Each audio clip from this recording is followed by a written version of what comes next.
carrot-eating motherfuckers. All side, buddy. Sean Station, prepare for some deep shit. Bossy, you're a bitch. What the fuck? One. Hello, everyone, and welcome to PWC247. I am Sean Station. With me, my returning guest, PJ, but better known as Crazy Eyes. How you doing, my man? I'm doing good. Well, you're here today to do the shoot series with me about your park wrestling career. So why don't we get into it, man? Where did you get into backyard wrestling? And how did it integrate into the park? Where did you start, and what group were you down with? I guess it all just started in Caballero at lunchtime. We all were into wrestling. We all pretty much wouldn't even say wrestling moves, like, because you couldn't do any moves because you had the deans and the principal or whatever for the grade. But it was pretty much all of us just hanging out, talking about wrestling, throwing each other in the gates, like clotheslining. But that's just about it. It was pretty much me, Rick, and Ryan that really did it, and Caballero and a bunch of other people. Now, Ryan was Excalibur, right? Yes. Okay. Now, tell me how BCW was created. But before you get into that, how did you meet Rick, Ryan, and Chris Bum? Me and Rick grew up only 4 blocks down from each other. Went to the same grade school. Okay, cool. So we pretty much knew each other since we were kids, but I guess wrestling came later on when it was in. And the original, that would be the attitude era for most of us, I guess, right? I would say pre-attitude. Yeah, okay. I'm pretty much on that level. Before BCW was BWF. BWF? BWF. And what did BWF mean? I think it was BFW or BW. I think it was Bay 50 in wrestling. Okay, because that's pretty cool name. And we did it in Rick's backyard. We had a table, 2 tables, and it was pretty much set like an entranceway. Okay. Like a ramp. Now, and I kind of remember Rick showing me a tape of I don't think it was Bay 50 of wrestling. I think it was more BCW in the later time. But I remember like it looked like you guys were wrestling in a garden. In where? It looks like you were wrestling in someone's backyard in their garden or something like that. That became our third home and final home where we finally set up shop. And whose yard was that? That was actually David Kill's backyard. And he wrestled with you guys, or? Yeah, he wrestled. And what was his wrestling name? Kill. Oh, okay. Okay. Tell me it.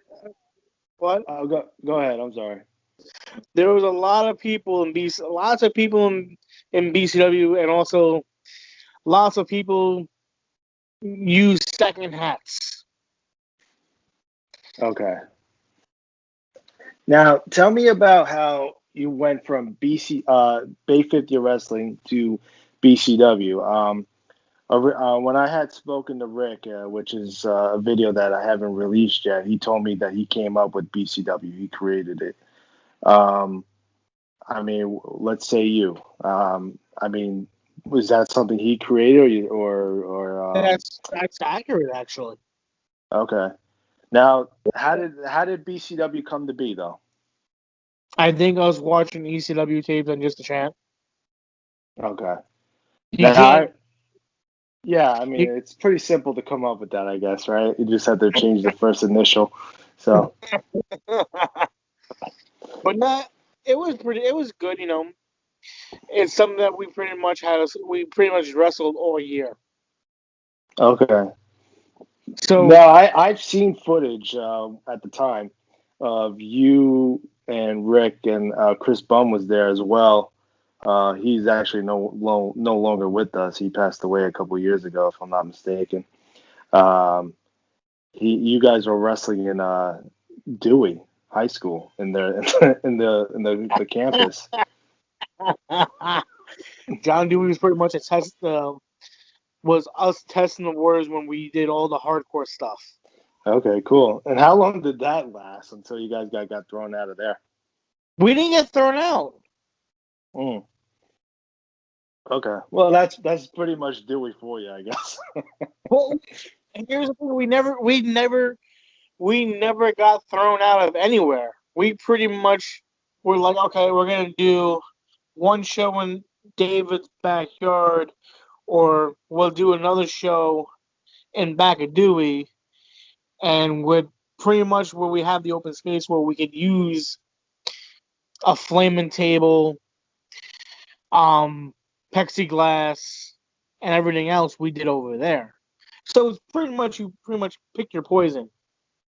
Right. And we pretty much had a lot more running space.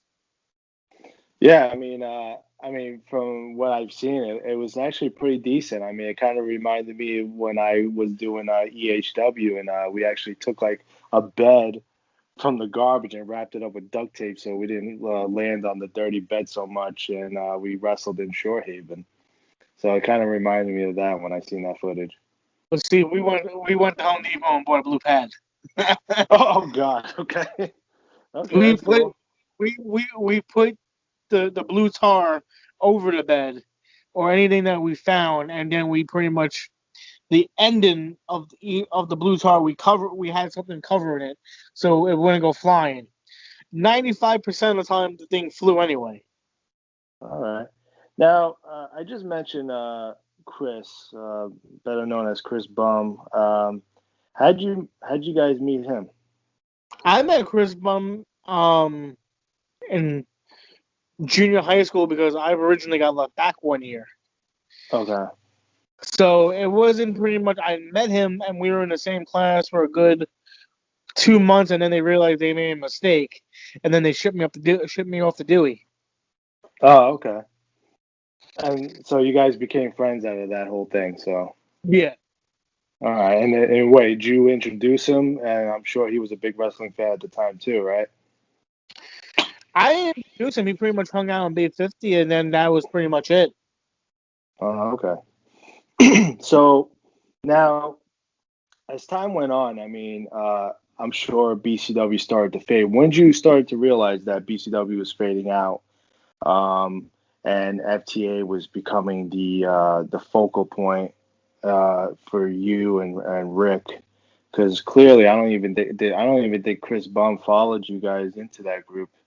He became Well, more of a guy that watched it. It seemed like. well, from what I know, Rick met Saw Dre and Weasel and Rage at Funtime. Oh man, remember Fun Time, man? That was great. I missed that place. So many wrestlers used to come there. That's pretty much how that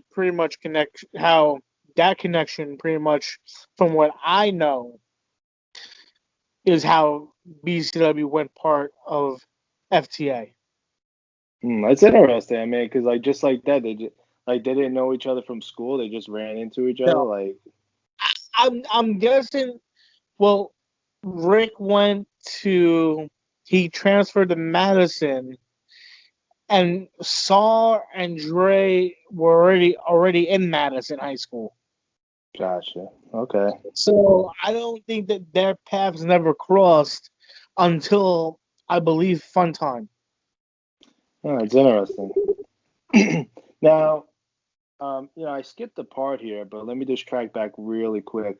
Now, Tonk Pills was part of BCW. Am I Yeah, correct? Now, yeah. how'd you guys meet Tonk real quick before we get back into Sardre and Weasel there? Rick. Rick, okay.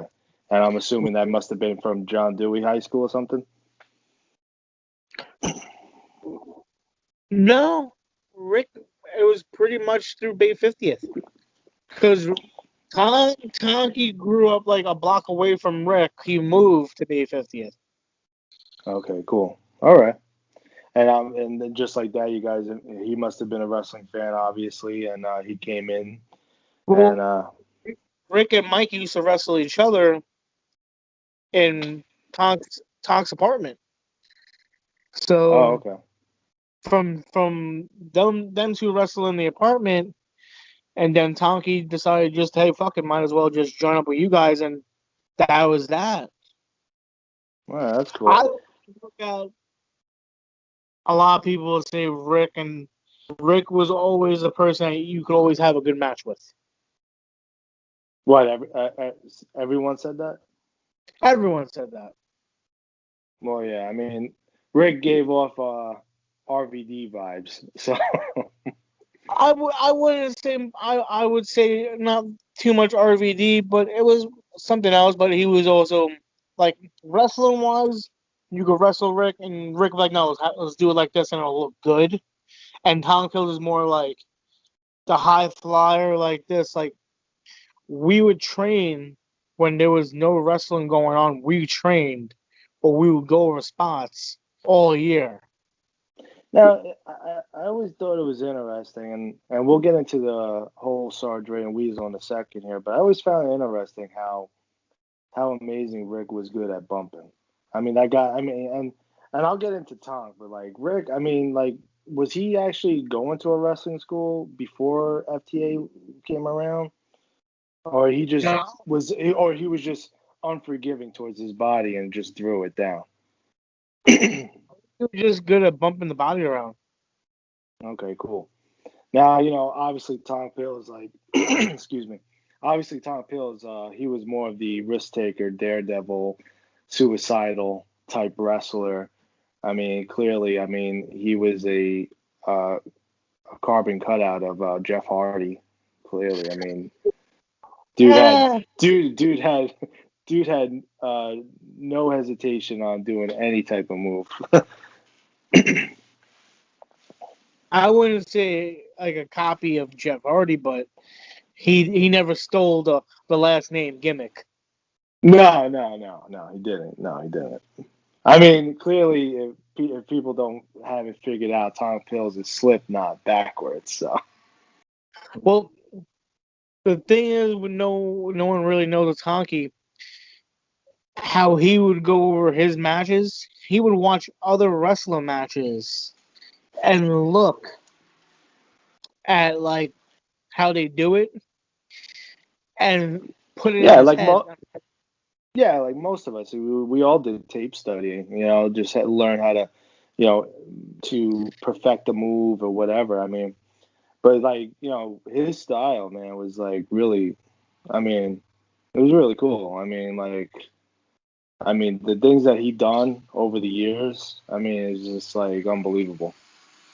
But let's get back to how Tonka, I mean not Tonka, how Rick met Sarge Ray and Weasel, and basically they met through Madison High School over there.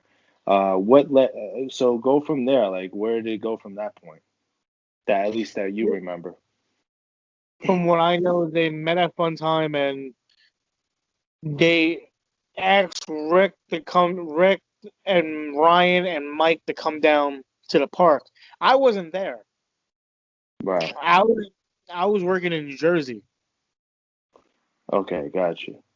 So they pretty much, from what I know, they pretty much did it like that, and I think they had a dark match amongst themselves, and they pretty much, okay, let's do something, you know. Now, now who created? Now, I mean, when did you come into FTA? I mean, you The say you say it again. the invasion. Oh, the invasion. Now tell me about this invasion thing, because I've heard about this invasion thing many moons ago. So I actually forgot about that, but now that you brought it up, it brought back a memory. But now you were out in Jersey. You come back. Rick, Ryan are already pretty much FTA at this point. Now, how did you hear about FTA and I knew about FTA through Chris. okay, Chris Bum, okay. I didn't like when we went there when they did the invasion angle. There was only three. It was pretty much Ryan, Rick, and Mike left doing the invasion angle because Jesse, Rob left. Okay. Oh, I forgot about Joe. And who's Joe? Joe was Ryan's best friend, and he didn't really do much, but it was more like the comic relief. Gotcha. Now, was Ryan much a part of FTA? Did he wrestle much, or he was just a guy that was just there? I think he wrestled a few times. I know he wrestled the Hitman. Okay, yeah, I remember the Hitman. So so tell me about your experience in FTA. I mean, this is pretty much pre WFA at this point. Now, tell me about your time in FTA. I mean, what do you remember most about it, and what are some of the highlights for you there? I mean, I think any politicking going on? Anything that didn't sit too well with you? I mean, basically, let me ask you this question before you get into it. Who started FTA? Who's FTA? Who's the guy that made FTA up? I I would have to say Wiggy or Mango. Okay. I either that or did they have an older brother? Who? Did they have an older brother?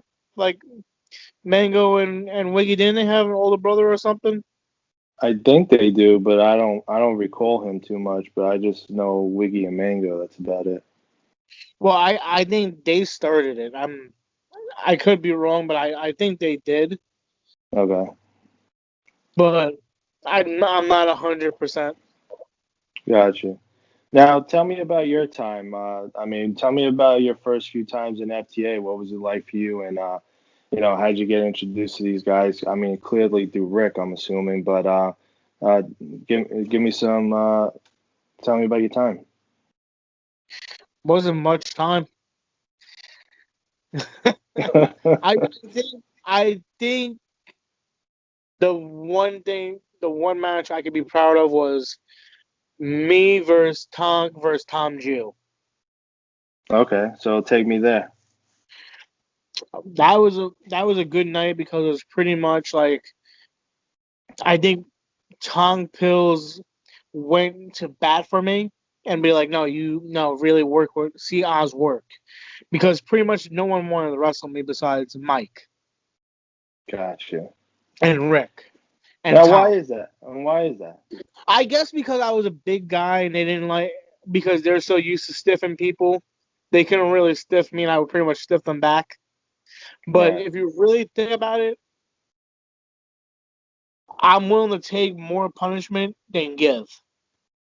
Right. I mean, well, you had the body to do that. I mean, if anything, you could be resembled to be like Mick Foley, for example. I think that night I actually pulled a Nick Foley. So tell me about that match. I mean, because I know I've heard some stories about Tom Jew and Tonk. I mean, doing some crazy stuff, and Rick also told me a story about a time about the cops showing up there and giving you guys the lights off the headlights off their car, like the shining on the ring. That's pretty cool. But Well, that's tell me, before. I think that was before everything was like, yeah, you guys have to leave the park because the cops weren't dickheads back then. yeah, well, most of the time you guys did your shows at nighttime there anyway. So I mean, the park was pretty much dead. But you know how the park is. The park closed at dusk. Yeah, But no one followed that. So, but tell me but about this match. well, me, Tom, and Mike it was a three-way, and It was pretty much like me and Tonk always had good relationships, practicing and going over the matches. And then it was like we just put Tom Jew, and Tom Jew was pretty much like that hardcore in your face that he could take, the punishment. Because they were supposed to have a feud, I believe. And I was just the third body in the match. So I told Mike, we set up a door. I put Mike on the door like this, and I go all the way up to the top of the slide. Oh my God. Not the yellow, I'll be praying. not the yellow part, but the white bar. Oh my God, the handle. Oh yeah, I remember that. I remember. And I said to Mike, I said, "You're gonna fucking move." And I'm gonna, cause he's like, I'm not gonna. He's like, I'm not gonna take it. I'm like, then just move, and I'll take, and I'll eat it. I'll eat the dive. And the worst part is about setting up a table. You guys use the garbage cans from the park. Now, for someone like Tonk to slide off, or anybody in general, they have to be careful, because if you're coming down and he falls a certain way, that table's gonna flip to its side. I think they had someone hold the door. Oh, okay. So there you go. Yeah, that helps a lot. When I set it up, I thought I was gonna be off. What do you mean? I thought I was gonna land like a couple feet over. Oh, okay. Because I didn't realize where I set it up at. So it was kind of out of your distance. Yeah. Oh, jeez. I know. And once you're up there, you can't come back down in a way. No, unless you cut the camera. No, I just went for it. Mm. And whatever happened. And how did that work out for you? It was a big pop. Okay. So you went through the table? I went through the table. Oh, nice, man. That's no pretty one else, cool. Here's the thing: no one else would have done it. Oh yeah, I mean, I even heard stories with Tonk too, man. Like him jumping off the top, and then it was supposed to go through a table, and then when he landed it, he actually hit the top of the garbage can, which the table was covered. It's like Stu Hart.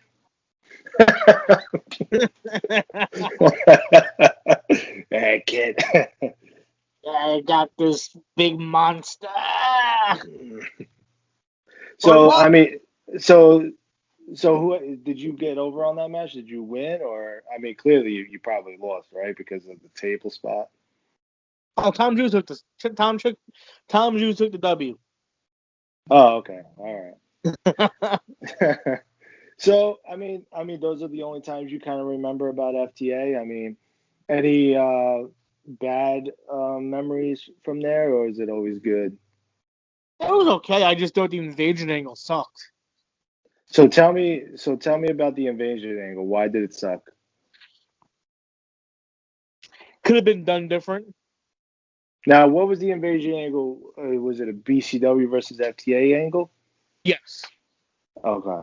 Now, how did you guys work something like that out? Clearly, I mean, this was all like a WCW, WWF invasion style angle, but your version of it.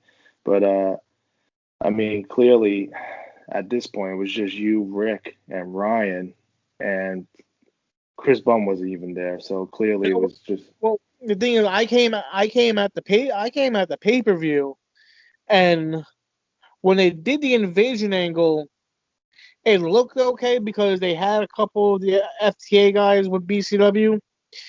But I think when Rick lost the title to JJ, it pretty much killed everything. JJ. No, that was what's his name? JJ was Juvenile J. Juvenile J. There you go. Okay, so that was the BCW title he lost to them. Well, yeah, Rick lost the BCW title to JJ, and JJ was a double title holder, but he never showed up. I heard he really never showed up. But if I was booking the invasion angle, and how I would see it through was when Rage turned on FTA, I would have JJ challenge Rage for the title. have Rage go over and have Rage do a double cross on Rick and have both titles on the line and have Rick go over against Rage. Okay, yeah. I mean, that it sounds like it was something that could have been worked out and made into something really good. I mean, it's just unfortunate, man, with all these great, you know, matches and storylines that there's no library. You know, that's what sucks about this. Well, no one really wanted to use anyone else's idea. They just had one idea, and they just went for it. Right, right. But I'm saying it sucks that there's no tape library. You know what I mean? Probably is a tape, but no one has it. Right. I mean, I remember I reached out to Wiggy too about it, and he told me that Hurricane Sandy pretty much wiped out all his tapes. So, I mean, he was by the water, so I could imagine that happening. So, but anyway, so pretty much once JJ won the title off Rick and Rage ended up pretty much betraying FTA for a moment there. Uh, was that the end of the invasion angle? Did it continue? And It was pretty much once Rick lost the title, it was dead on arrival. You couldn't go back. right. So basically, from there, I mean, it just turned to FTA. The BCW name was pretty much dead, and that was pretty much it. Yep. Now, let me get into WFA. I mean, you have any final thoughts about FTA and your memories No, I there? really don't. Okay, They cool. had they had good talent. Right. Hell of a good talent there. I mean, who were some of your? I mean, just to name a few, who were some of your favorites there? I mean, like, who were you close with? That wasn't really close to. I was pretty much close to the BCW guys. Right. It was pretty much like how BCW and FTA pretty much had two different factions. Okay. You had the Wiggy faction, and then you had the Yeah, I the always heard that there was like three separate groups of FTA. yeah. You had Weasel's group, Wiggy's group, and then I guess your group. Like, you know. I would say Rick's group was pretty much all Rick's group. Right. So, I never asked you though, but how'd you meet Wiggy? The invasion. Just like that? Okay. All right. All right. So, I mean, so final thoughts of FTA. I mean, it seemed like you had a short stint there, in terms of matches and stuff like that, but nonetheless, an FTA member, nonetheless. So, now let's get into WFA, man, because WFA. I mean, I came up with the WFA name like a while ago. When I was doing EHW in 17th Avenue Park, I knew EHW was on its way out, like in terms of like just it was time to change the name.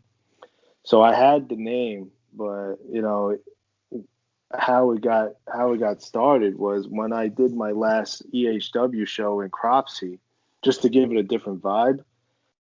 I met Jesse. So now, once I met Jesse, he clearly introduced me to everybody else, and we started. And WFA was started from there because I was already kind of doing it with um, what's his name? Can't remember his name. Blaze. I was doing things with Blaze and his brother Nick. So now, when did you start hearing about WFA? Do you have any recollection of that? I'm guessing I just showed up to the park one Saturday. Right. Okay. I can't. The thing is, a lots of things you hear things Right. either by Rick or Rick say, hey, they're wrestling in the park or it's a different group, and we're like, all right, cool, it's pretty much during the daytime. I'm like, all right, I'll swing by and say hi and just see how everything is and how everything works. And like with WFA, it was pretty much as like, I'm guessing FTA was still around and FTA was still doing their things on and off, and WFA was just starting. So Yeah. WFA pretty much was the B team. Yeah, I mean, pretty much. The initial goal was to try to be as big as we could be. Look, I came in there. People say WFA started in 2001. I don't believe that. It started in 2002. So, once I did the last show of EHW in Cropsey, WFA started to come around, like I said, people say WFA started in 2001, man, but I was still doing EHW at that point. So WFA didn't start to really like its full length seasons or whatever you 2000. want to call it in 2002.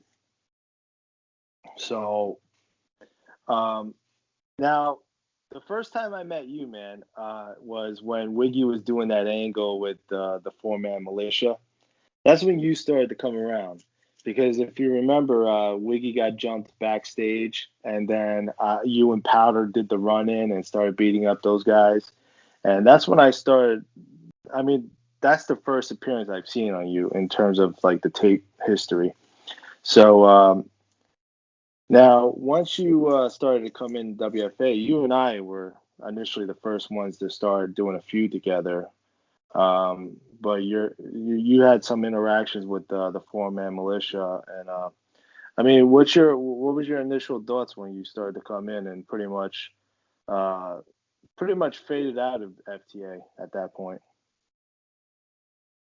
Pretty much a clean slate. Right. So what? Clean slate. Coming in, doing a little segments here and there. What was your initial thoughts on the just being a part of the group? It was pretty fun because it reminded me of BCW, how BCW once was. Okay. Because it pretty much was like everyone got along. No one was trying to outdo somebody or outshine somebody. It was equal. All right. Did you feel like there was more creative freedom there, or Yeah, more creative.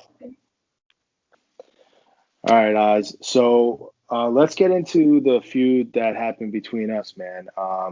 Once you pretty much started here in WFA, you and I got into a small feud, and it led us to a match at Park Grounds, our fake pay-per-view event for the world title. For the world title, because we had one match where you and I went at it for the world title.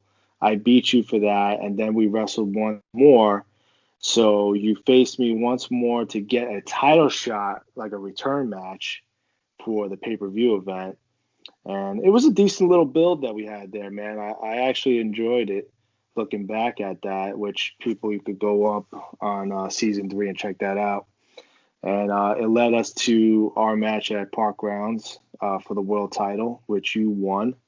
And I gotta say, man, your outfit for that event was awesome, man. You had the flames on you. Like you came in like a Bam Bam Bigelow, bro. Like I remember you the most for that time, and that was awesome. So what'd you think about the match, man? I actually liked the match. It was probably one of my best matches Okay. because it was pretty much like I said, coming to WFA was a fresh start, and wrestling you was a fresh start where we could build something. Wow. I wanted to be pretty much like you were the leader of the new generation, the new wave, and it was pretty much me being still the old guard, but more the old guard type of like I didn't really care what happened in FTA. Right. You know what it is? Like I think what it was, if you don't mind me speaking for it, you could correct me on this, but I felt like maybe FTA was like I don't know. I think FTA was like one of those things where it wasn't as memorable for you maybe It as was W. Yeah, I think WFA was more of a memorable thing, considering the tape library that I have. Because like at least you could look back and like the best part about it is like when you watch back on these things, you could also remember things that happen behind the camera that will pretty much trace back something for you.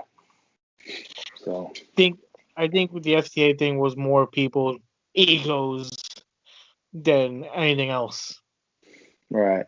It's like you said, man. There was too many. There was too many groups. You know, you had the Weasel group, you got Wiggy's group, and then you had Rick's group. You know, so like it seemed like it was everyone had a party of their own.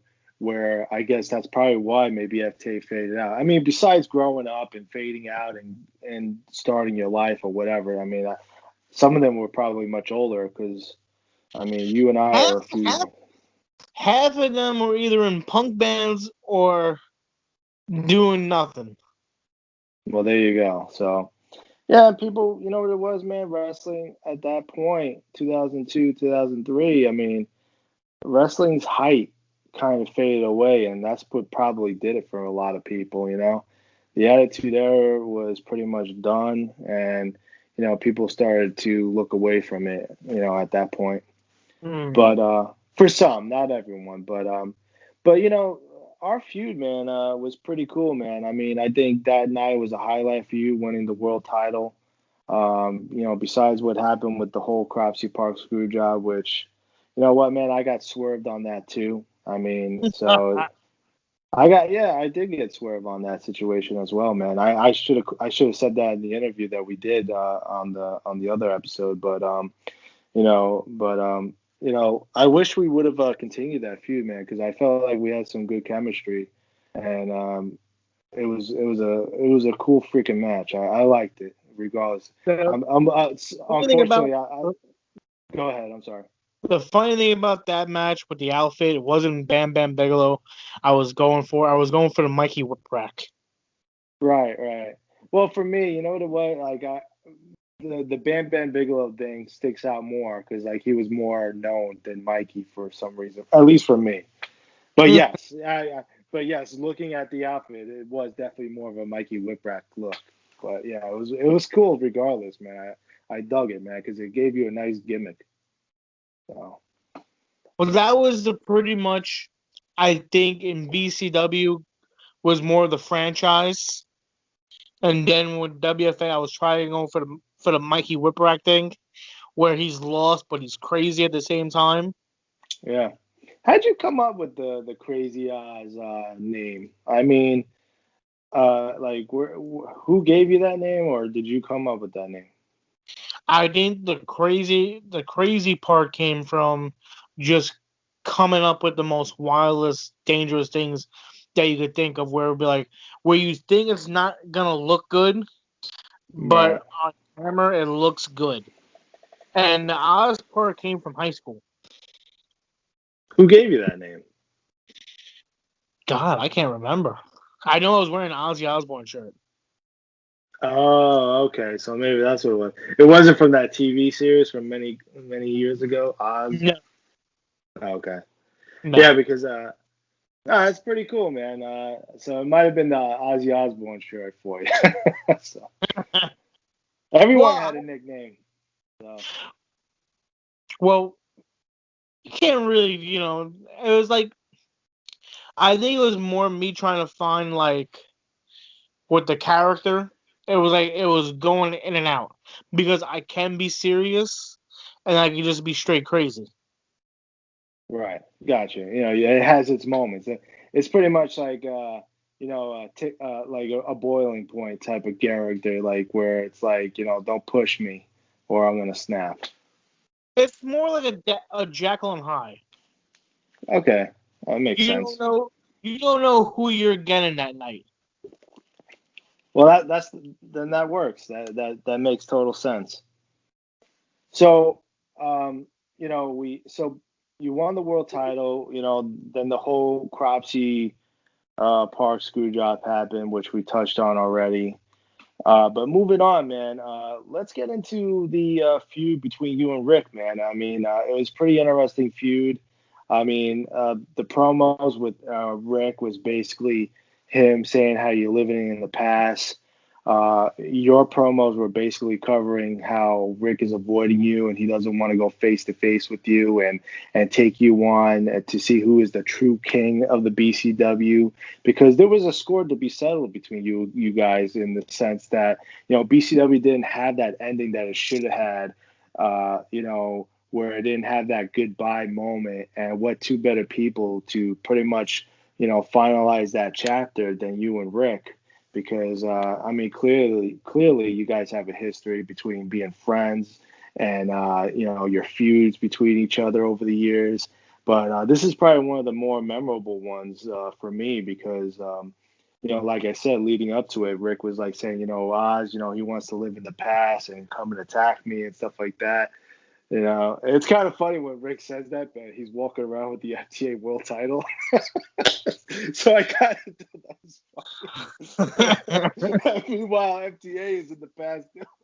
But besides that, it was cool, man, because and that belt Rick was holding, man, was so fucking cool. Because it was Actually, the title he was walking around was the BCW title. That was the original BCW belt? That was the original BCW, the old right. old Big Yellow. Yeah, that's right. You're right. I remember It that now. The thing that they put on was BCW. Gotcha. Yeah, that's right. Then they covered it. Then they covered it with like an FTA thing on the nameplate, Nope. right? Nope. Oh, okay. Nope. I'm guessing that feud was pretty much like when you're in WFA. When we were in WFA, it was like leave FTA and leave BCW in the past. But since you're gonna walk around with the FTA title, might as well bring BCW back. Right. You know what? Here's the thing, and it's the problem with wrestling today, is that they want to ignore history. And when it came to you and Rick, you can't ignore history, man. It's like with you and Rick starting BCW and then integrating into the FTA and then following into the WFA, man. There's chapters to be followed, and it's like it can't be ignored. Whether people remember it or not, to you guys, it's something that you guys had to finalize. I would say the relationship with that is more of a Kevin Nash and Shawn Michaels thing. There you go. Good friends, better enemies. I would say that was pretty much the part with me and him, because no one can sit there and deny that me and Rick could out wrestle anyone on the card. Right. No, you guys always had good matches, man. But with that feud, it was a wild night, man, because we had a good crowd there that night for you guys to go against each other. Rick, man, he picked you up for that F5 and shit, which was pretty much the end of that match. Rick went over and everything, but what a wild match, man. I remember you even going over to the guys that were smoking pot over there in the corner. You taking their 40, taking a little break and having yourself a little sip. Because it's not about being serious and we're in the mat, or you're in the moment. Yeah, and you know what it is, man? That's what the Oz character was all about for me. When I look at it, it's like, anything goes for you. You know what I mean? Like, you'll do whatever the fuck you want to do. So that's what made your character different. But but tell me what you remember about that feud, man, because it was a nice little something that led into a good match. It was a good match. It was pretty much a wrestling match, because I wanted to show everyone that I'm more than just a hardcore style. I can actually wrestle with you. I could do a one-on-one match where I don't have to worry about a chair, a table, a door. Right. Well, yeah, you were, the hardcore legend in a lot of ways. So, but what was it, for you? Obviously Rick went over. He was the BCW king. How'd you feel about that? Were you okay with that, or did you feel you did a lot for the BCW name as well? That was the whole plan. Okay. No, I know, but I'm just saying, like, was that okay for you? Yeah. Cool. All right. Yeah. Well, I mean, Well, to me, we didn't have town kills in it, so. yeah. I mean, I know Tonk had a lot to do with BCW, but I mean, how are things with like in terms of you and Rick now? Like, you guys still in touch or? No. And to be honest with you, I don't know the real reason why we don't keep in contact. Where either something was said or something was done. To be honest with you, I don't even know. And Right. if I did something, he probably will watch the footage. That hey man, I'm sorry if I did something because I don't know what I did to the guy, but I will never take away the fact that he's a good friend. He pretty much would give his shirt off his back for somebody if he can. Wrestling wise, one of the greatest wrestlers you could ever work with. He didn't care about himself. He cared about the match being over. Right. He could be the first match on the card. He'll make sure that match goes over. Well, I mean, you guys always had good chemistry, man, and you guys always had a good friendship, and hopefully you guys can clear that, whatever went down, and move on. Oh But yeah, but but it's all about compromise. You guys got to meet halfway. So oh yeah, hopefully you guys could figure that out and get back to where you left off. But yeah. I think every person needs to have a good dancing partner when they're wrestling. right, right, You have to trust that person more than anybody. right. So, following, skipping ahead, man, following the whole, you know, King of BCW match, you and Josh, better known as Impact, had a hellacious feud, man. That was in 2004 that led to a match at Unfinished Business. I'm actually watching some of it right now just to refresh my memory here. And my God, man, like, so you guys had a 2 out of 3 falls match here. I'll be honest, I wasn't a fan of, I'm not a fan of the 2 out of 3 falls, like, because it was just too quick, and you guys just went into a regular match. But I mean, the first fall was like whoever lands their finish, and the second fall, uh, I seen that Tonk ran in and jumped in there real quick, and Josh got the win on you. But once you got to that third fall, what a freaking match that was. I mean, you guys had a good chemistry. Too bad that you guys didn't continue to do other things on as time went on. But this match right here was definitely the highlight of Unfinished Business for sure. Um, I mean, it started off with Impact coming out, and then all of a sudden you just jump in out of nowhere and just tackle him down and start beating the shit out of him. I mean, tell me what you remember about that, and I'll jump in on some of the highlights of what I thought was like insane. I thought me and Josh had great chemistry. Right. It was good to work with him because you could push him and he'll Okay. push back.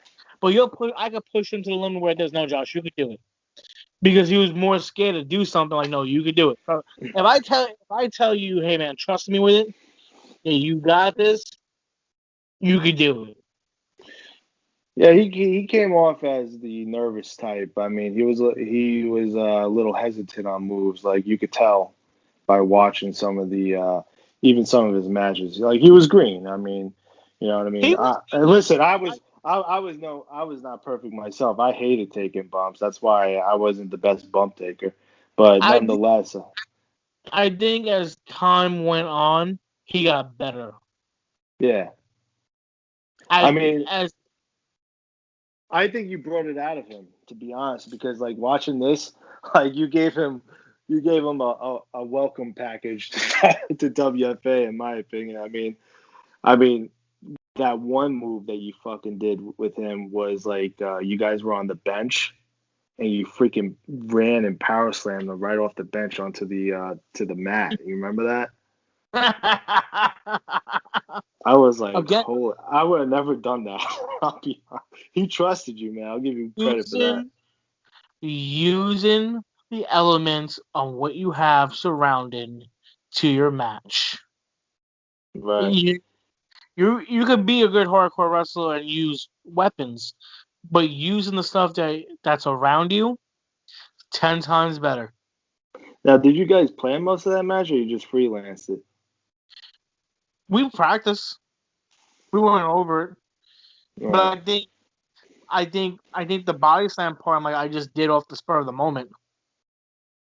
Yeah, because like at first, like you guys, he was kind of like sandbagging you there for a second, and then you brought him back up on top of the bench and then went for it. So I think you were telling him, "Don't worry, I got you." uh, I would never sandbag or hurt somebody. I think you know that. no, I'm saying he sandbagged you, like because you were trying to pick him up in the power slam position, but I don't think. I think he only did that because he didn't realize what the hell you were gonna do to him. I would have done the same shit. Well, So. I would never let him take the full impact. hmm But no, he was good. Another cool one was the chair to the fucking head, man. Like you freaking nailed him pretty hard with that chair, which was pretty sick. And I thought What it was was it? pretty. And another highlight I liked was when he took the Wendy's cup and he smashed you right in the face with it and had ice cubes in it still, and then one of them flew into the camera. That was pretty cool too. But what'd you think overall about that feud? I mean, because like in the end, I mean, Josh went over. He did the Rocky moment by holding the American flag. So I'm assuming you were doing the Canadian gimmick. I mean, you went through a series of gimmicks. You were a priest. Then all of a sudden, like you went into the whole Canadian gimmick. The priest is questionable because I have no idea why you did that gimmick. I don't know. It just happened. Like I said, it was more the lines of the Mikey Whipwreck character of being unstable and a loose cannon. Okay. But so, I mean, tell me what you remember the most, man, because I know this is going back way back, and you can't remember everything. But what do you remember most about your feud with you and Josh for the most part? Did you Fun, guys did you guys get along? fun, fun. Just 100% fun, easy going. Could have did more down the line in a sense if everything went a certain way. Right. Because obviously when you look now towards the end of the WFA thing, he was more on top. But you could have done something where he's frustrated, and you could bring back my character with him as being the teacher, and be like, "You're doing it wrong. You're doing it wrong. You gotta get more of the kill." Especially if he was turning heel, Right. like you're doing it wrong. Go for the kill. Gotcha. Well, I was more out of the picture by that point, but I mean, for the most part, I mean, this is definitely one of the highlights with you and Josh in the Cropsey Park days. I mean, this is probably one of your more memorable feuds, and then from here you went on to do a feud with Tonk Bills. It was more of a match, but we're also gonna get his thoughts on that match too. I think Another so. person, Tom Pill's another person I love dearly. Good friend. Yeah, Great, no, great chemistry. that's for sure. I mean, there's no doubt about it. I mean, but just to get back to the Impact thing, I mean, I know we're jumping all over here, but I mean, the feud with you guys was great. I mean, I think you guys could have done like another round, like a round two down the road somewhere. What? But this was a great feud and definitely one of the most memorable ones. So going forward, man. you and Tonk had a little match that was awesome. It was just a one-off. It wasn't no storyline or anything like that. But we're gonna get Tonk on the phone later, and we're gonna touch on that match. So we'll save the thoughts on that for later. Um, but tell me about your Brooklyn title run. I don't know if you remember that. Do you remember being the Brooklyn champion for a short stint and then you dropped it to Eric? No. No? Okay. All right. Well, I know. Yeah. I mean, people are probably watching. It's like, yeah, what kind of shoot interview is this? So, Too many concussions. yeah, too many concussions. Well, Um, I think what Eric. because this is when you like shaved your head. Like I don't know if you remember that. Like you just showed up to the park and your head was like shaved. I was like, what the hell happened to you? So this is like 2005, if I'm not mistaken. I think you know what it was. The title was given to you or some shit like that. There was something going on with Jonah. I think I don't know what it was, but the title was given to you, and then you had a match with Eric, and I thought that was a great fucking match you and Eric had. I mean, I know you don't remember much about it, but if you go back, I mean, if it's not online already, I'll eventually have it up. I might put it up in the shorty section or something like that on the channel. But it was a hell of a freaking match you guys had. Um, let's jump into the later years. I mean, clearly I was out of the picture, but what can you? I mean, we got kicked out of Cropsey Park, because of the cops and everything like that. Um, do you remember that at all? I do remember it. I think we got kicked out of Cropsey. We came back for one show and we got kicked out. Right. But no one. But I think everyone forgets the original match in Sunset Park. The first Sunset Park match was me and Rick. Yeah. I mean, I don't remember that to be honest with You you. recorded the match. Huh? You recorded the match. Oh, it was that match. Okay, yeah, Yes. yeah. Whose camera was that? Your camera or Rick's camera? That was Rick's camera. Oh, okay. Yeah, I So remember. Yeah, now, yeah, if that you rings a bell. here's the shoot that everyone wants. What happened when FTA WFA left Cropsey? If it wasn't for Rick and Oz, WFA wouldn't have a park. We knew about the park in Sunset. Well, wasn't it because of the other kids? Not XSW, but what's the name of that other group? In Sunset, Yeah, I forget that kid's name. Dreamcaster, Dreamcaster. There you Dreamcast. We, Rick met Dreamcaster, Ralphie, the other two, Ralphie and I forgot the other person from the Sunset Saints. We all met, believe it or not, waiting online for Triple H's return on Raw. Okay, that's from the quadricep injury, right? Yeah. We met online. And it and that's how we met, and then we decided we were outside the garden waiting for tickets. And then we realized why are we waiting online at the garden when we could go to the Wiz and buy Oh my tickets. God, the So Wiz. so pretty much that's how that relationship all came about. That's interesting. I mean, yeah. I mean, because I remember those guys coming to Cropsey Park and they were watching because I was having a feud with Rick at that point, and those guys were awesome, man. I mean, They were and I also they were also for me. They were there for the match with me and Tonk. oh yeah, that too. That was a yeah, man. That was a great fucking match too, man. Like I know we're missing stuff to cover. I mean, I know this might come off as an unprepared shoot interview or whatever you want to call it. But we're just having fun with this, man, just shooting the shit. But Well, I mean, yeah. here you go, What? Conrad. I don't have a way to save on mortgage payments, okay, bro? So, um, But no, I think a lot of things happen for a reason. Then when you want to talk about the later years, when WFA was on Sunset, it was different. It was okay.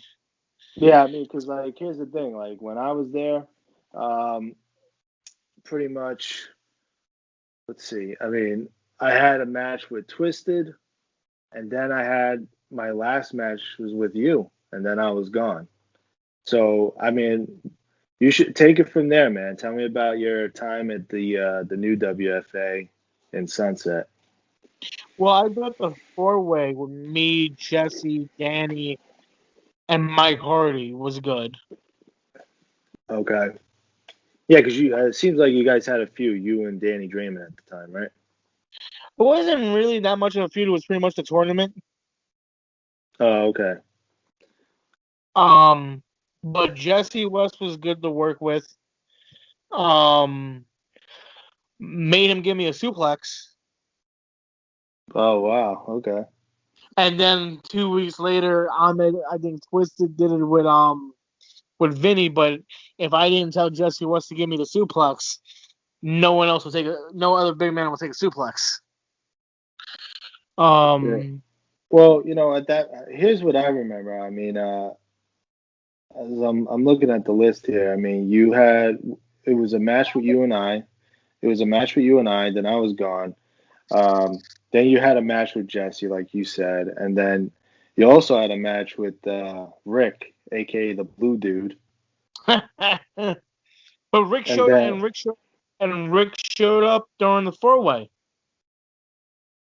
which four-way was that? for the title. Oh, so wait, that was at the Vendetta thing? Yeah, I see it right here. Yeah, it was you, Danny Draymond, Mike, Jesse, and Slick Rick returns. So tell me about that match. Why don't you, because like I said, I don't know anything about that time. So why don't you give me some background about that match and take me through it? I think it was a four-way. It was a four-way for the title. And I think Rick was supposed to come back, but not wrestle, but manage me. Oh, so he was supposed to manage you?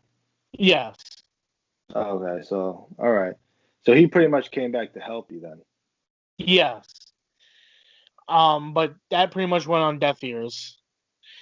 And then I believe it was pretty much me and Mike Hardy. Now, why did that go on deaf ears for? I think because of his work schedule. Gotcha, gotcha. All right. Well, that's what happens in life. There was something that you mentioned to me off camera about XSW, something the reason why with Cropsey and stuff like that. Like, um, what was that? You mentioned something about that off camera with me. Maybe am I wrong here? No, I think when WFA got kicked out of Cropsey Park because XSW was doing shows all year round. Oh yeah, 100%. And if you They were the reason. and if you're doing shows all year round and you're breaking stuff around there and you're not cleaning up after yourself, you pretty much screw yourself out of staying at one place. Well, yeah. I mean, just to jump in on that, I mean, that was a major thing that I remember. Like, they were bringing tables, the light tubes, if I'm not mistaken. I could be wrong on that, but I remember light tubes for some reason. And like, they're breaking that shit in the park and leaving a mess. You know what I mean? And this is when everyone started to slowly get a cell phone, meaning the parents that were hanging out in the park. Even I noticed new faces in that park showing up there. Mm. And I was like saying, I never seen these like families here before because some of the time you would see most of the same parents there all the time. And like I said, everyone started to get a cell phone. Cell phones were growing because back then, cell phones weren't as affordable back then. Most people didn't have them. People were still using the pay phones. So, I mean, and that, and when that happened, that's when we tried to do the first episode of WFA for that summer, and then the cops showed up. Hmm. So some of us ran away. Some of us got summonses. I was one of them. I was one of them. So So yeah, I mean, and then and that was the end of Cropsey. But like getting back into the four-way, I mean, and Rick wasn't able to continue because, like you said, his work schedule. Uh, I mean, you and Rick obviously did a show the following day. It seems like you versus the blue dude. What was that like?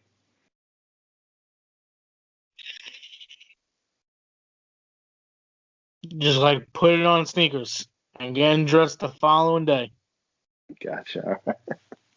But I believe that's when I started the feud with Mike Hardy.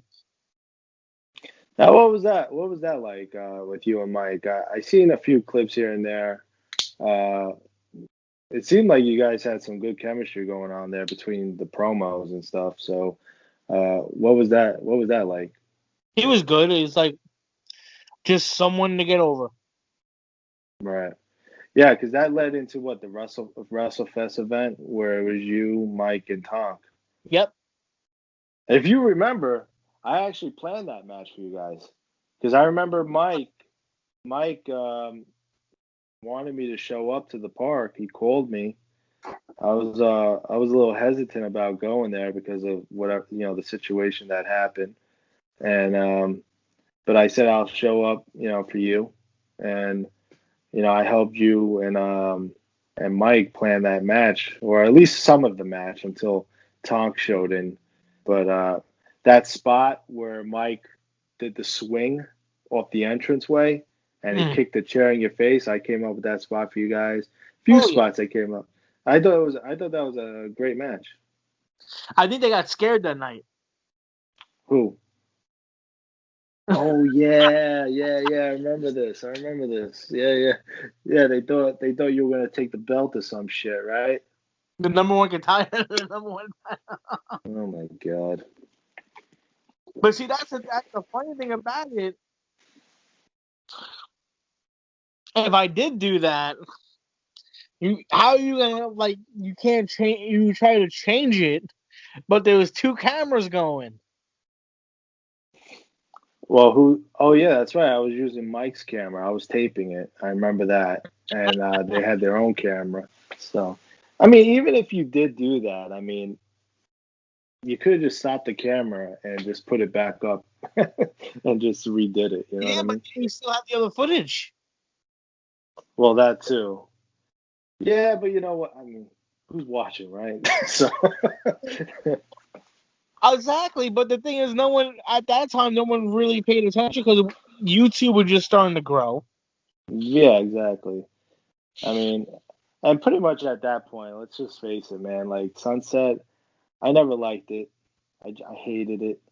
And the thing was, it ended up just us watching each other. You know what I mean? It was kind of like FTA in a way, where the guys just watched each other. I always loved the idea of like the kids that were playing in the park would just organically stop what they were doing and just watch us and enjoy it. You know what I mean? That's what made it cool. I mean, of course, we always had dead days where no one was watching us and stuff like that. But most of the time, we always had a few kids watching us, man. They enjoyed it. But you know what's the funny thing about it? And I look back on it.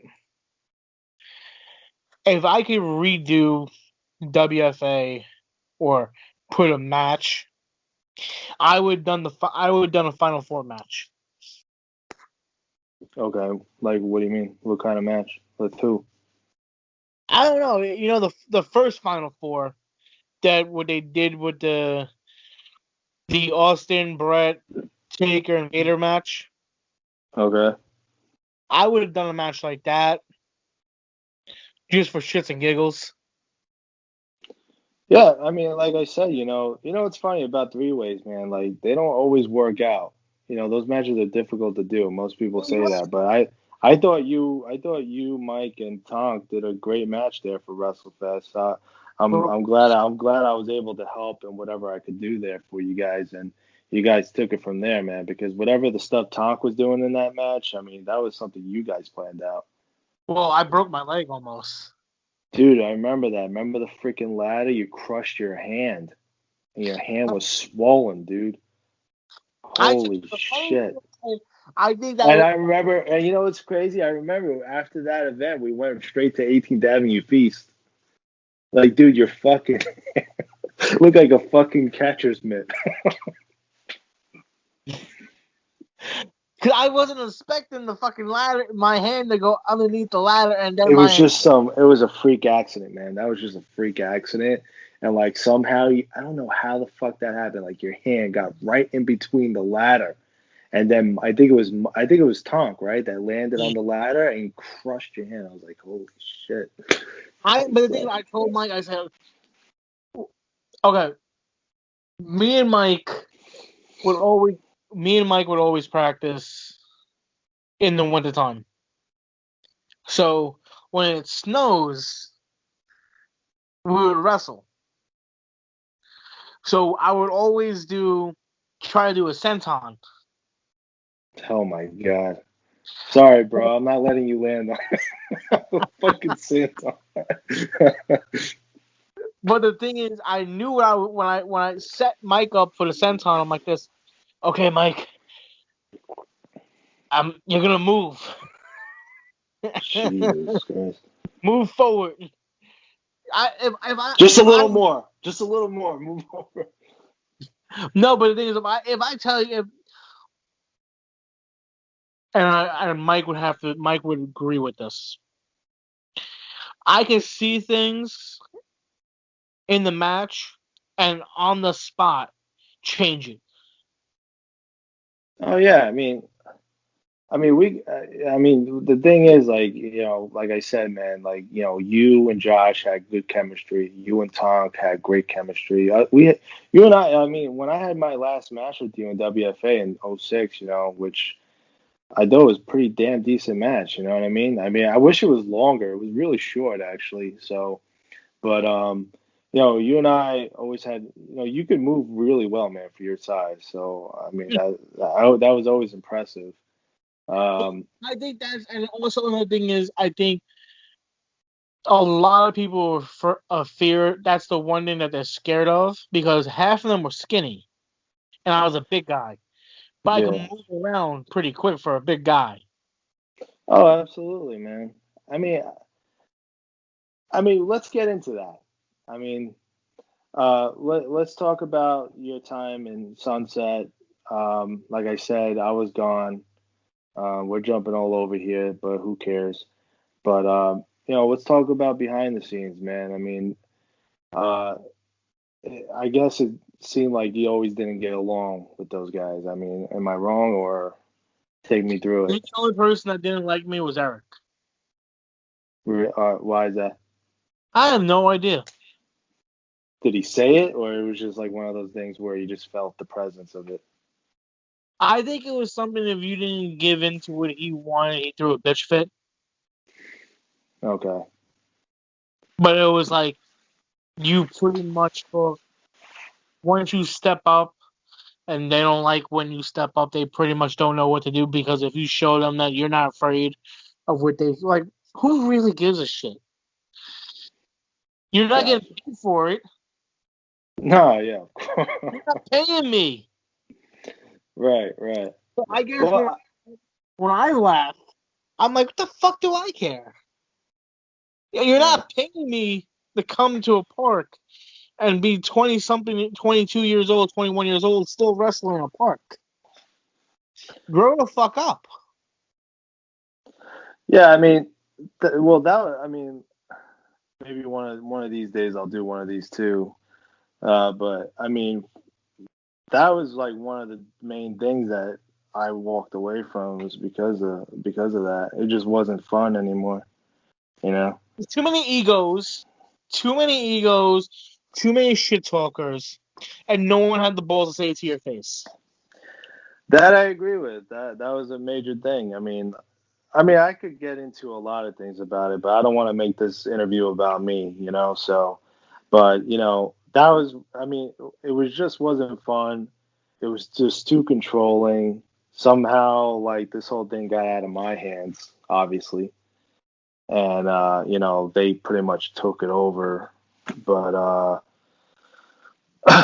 I mean, so I mean, clearly, you're saying that Eric didn't like you. I mean, what was going on there that you felt maybe they were pushing you away, or I mean, I don't want to put words in your mouth, but take me from the time of like 2006 to 2009, because you weren't even there in 2009, so clearly you were there between '06, '08. So Oh, tell me sick. about, yeah, between like 2006 and '08 and Sunset, you were there, right? Yeah. I think, So I think, just tell me about, because like here's the thing, just tell me about that time, and take me back to that time period for yourself. Clearly you had some good matches with Mike. Um, I think you had a little something going on with Danny Draymond, and you did like one Blue Dude match with Rick.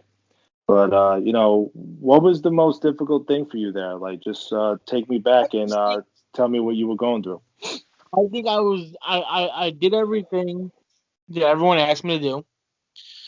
I put, you put people over, and now it's your turn to go over. Right, your turn, you mean? Yeah, my turn to go over. I sat back. I watched everything, and I had some ideas, and they're like, "Nah, no, that's not the direction." But then what's the direction?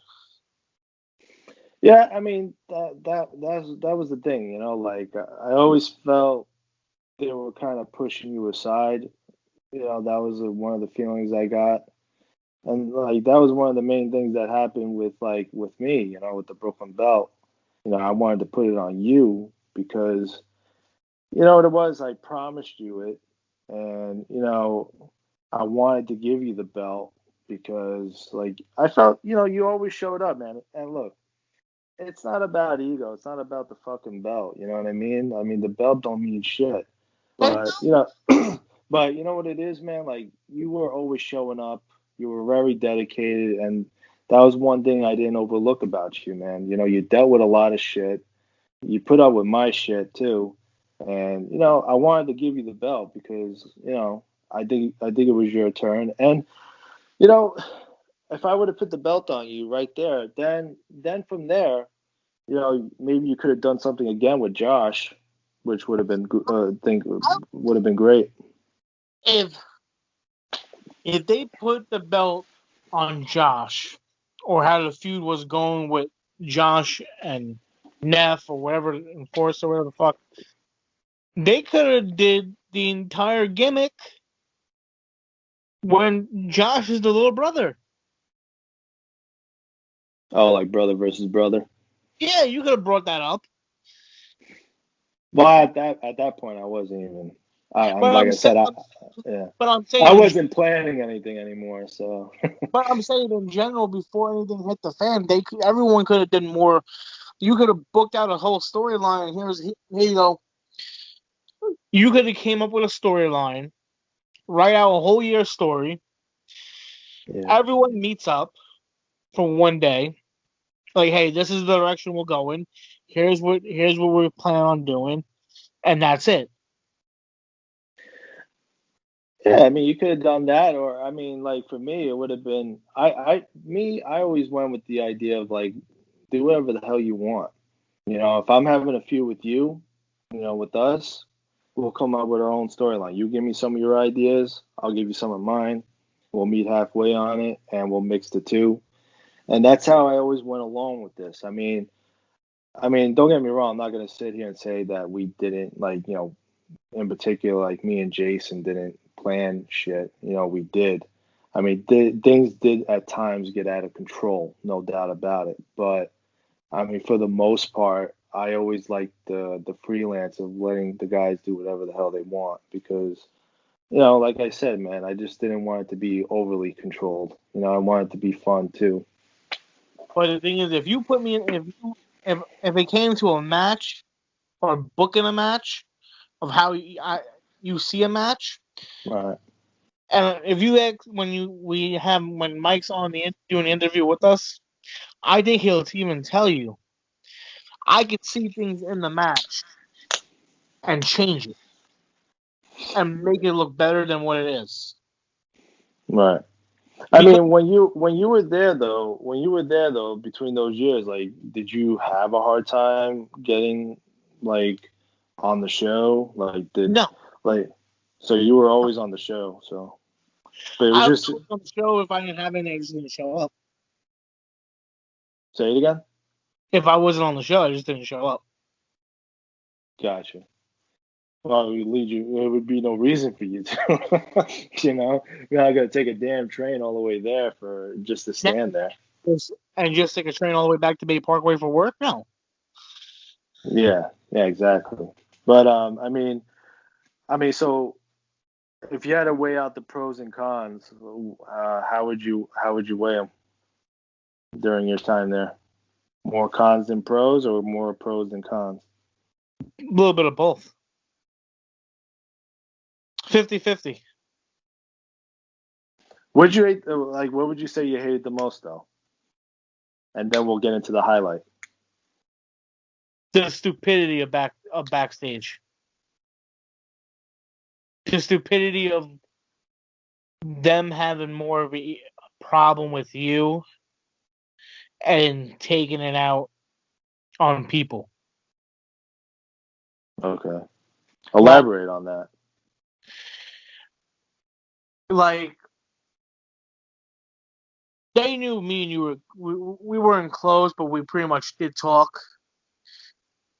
But, we were pretty much good. We were friends, but wasn't close friends. Right. Like, I didn't call you every day, but I talked to you. Right. But the same thing is, like, if you have a problem with that person, then take it up with that person. Don't take your problems out on somebody else. It's the same thing, like, they would talk shit about Rick and Wiggy and everybody else, but the minute they show up, they be down kissing their ass. Gotcha. And you can't even front. Who, me? Yeah. Oh, I mean, it seemed like I think everybody would say something about each other for sure, no doubt about that. But I'm saying they would more say it towards the people that used to be there. And then when they did show up, they kissed each other's ass. Oh yeah. I mean, I agree with that 100%. No doubt about it. That or everyone passed each other's girlfriend around.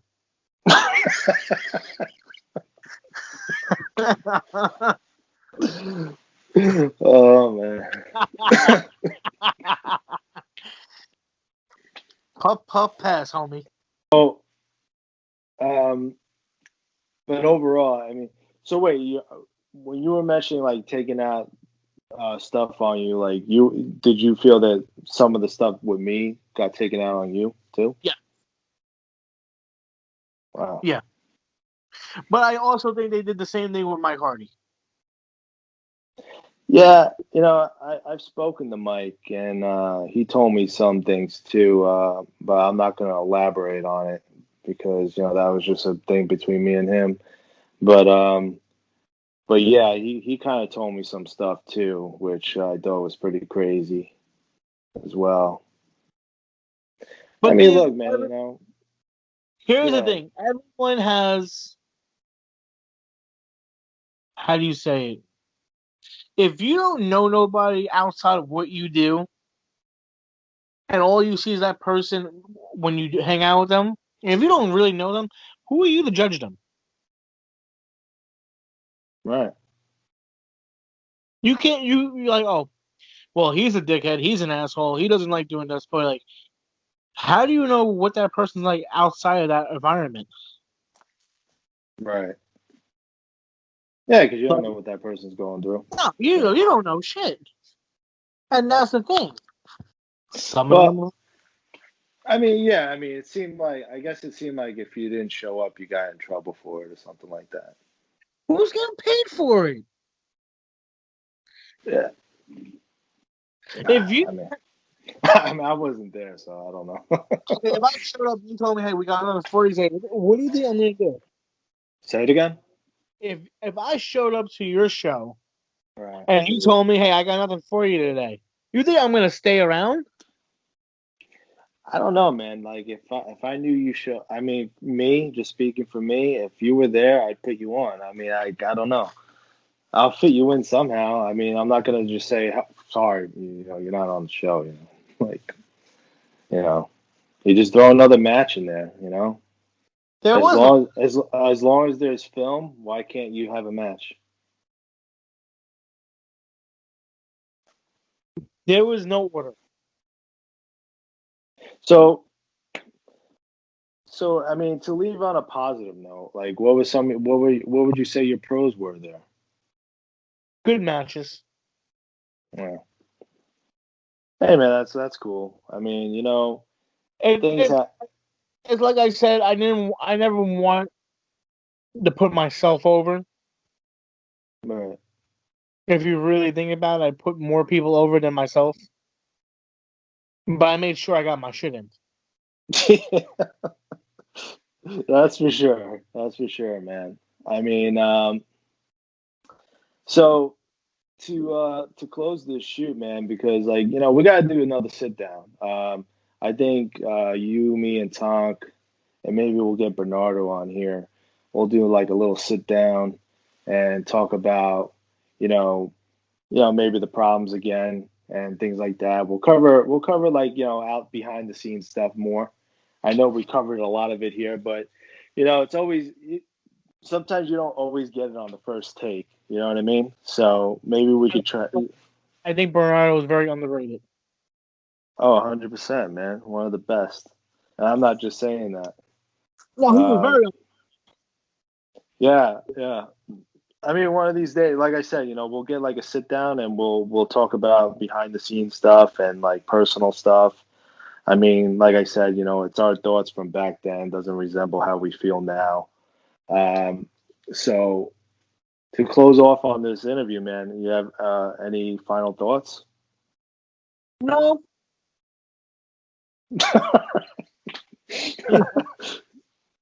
All right, man. I think next time we gotta do a dick bag. A what? A dick bag. A dick bag? Oh, a Yeah. dick bag. Oh, okay. Okay.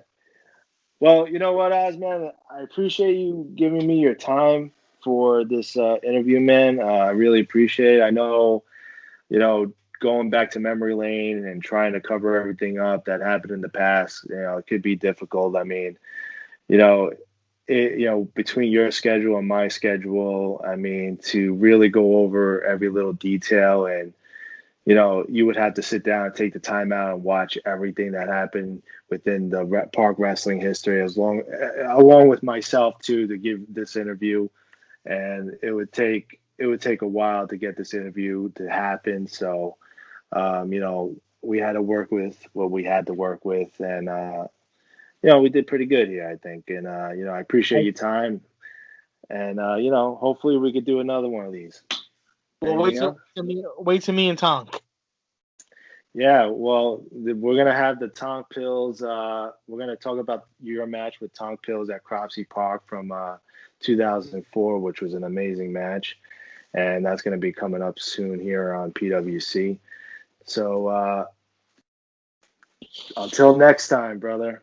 Thanks for your time, and this is PWC 24/7, and we'll see you next time. Bye, Conrad.